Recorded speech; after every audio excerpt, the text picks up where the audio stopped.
అంబేద్కర్ కోనసీమ జిల్లా అమలాపురంలో ఉద్రిక్తత చోటు చేసుకుంది. ఒక ప్రముఖ మీడియా సంస్థ ప్రసారం చేసిన కథనాలు కులాల మధ్య చిచ్చు పెట్టేలా ఉన్నాయంటూ కాపు యువత జిల్లా ఎస్పీ రాహుల్ మీనాకు ఫిర్యాదు చేశారు. టీడీపీ సీనియర్ నేత బుచ్చయ్య చౌదరిపై అనుచిత వ్యాఖ్యలు చేస్తూ సమాజంలో శాంతి భద్రతలకు భంగం కలిగించేలా వ్యవహరిస్తున్నారని ఆరోపించారు. ఒక వర్గాన్ని లక్ష్యంగా చేసుకుని తప్పుడు ప్రచారం చేస్తున్న సదరు మీడియా సంస్థపై కఠిన చర్యలు తీసుకోవాలని డిమాండ్ చేశారు. నా పేరు రంకిరెడ్డి సునీల్.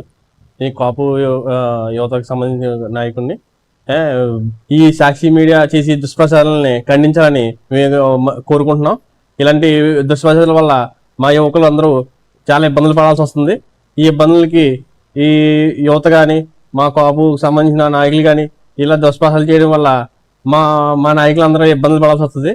ఈ సాక్షి మీడియాని బ్యాన్ చేయాలని కోరుకుంటున్నాం. నా పేరు రంకిరెడ్డి సునీల్. ఈ కాపు యువతకు పేరు ఎందుకు ఆనందండి. నాది అమలాపురం. ఈరోజు సాక్షి మీడియాలో వచ్చిన కథనం వల్ల కులాల మధ్య విద్వేషాలు రేకొట్టడానికి ప్రయత్నిస్తున్నారు. ఇటువంటి కథనాల వల్ల కులాల మధ్య ఉన్న మంచి సాంప్రదాయాన్ని విఘ్నతం చేయడానికి ప్రయత్నిస్తున్నారు. ఇది కరెక్ట్ పద్ధతి కాదు.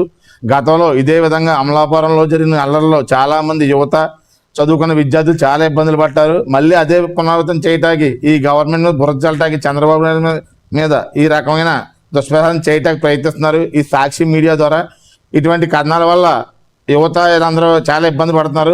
ఇది గతంలో మేము చాలా ఇబ్బందులు పడ్డాము. ఈసారి అలా ఇబ్బంది పడకుండా ఉండాలని చెప్పి మా యువత అంతా ముందుకు వచ్చి ఈరోజు జిల్లా ఎస్పీ గారికి ఈ సాక్షి మీడియా మీద సాక్షిని సోషల్ మీడియా మీద కూడా మేము కంప్లైంట్ ఇవ్వడం జరిగింది. ఇది మళ్ళీ రిపీట్ అవ్వకుండా సరైన కఠిన నిర్ణయం తీసుకుని మీడియా మీద చర్యలు తీసుకోవాల్సిందిగా కోర్టు ప్రార్థిస్తున్నాం. పేరు ఎందుకు ఆనందండి.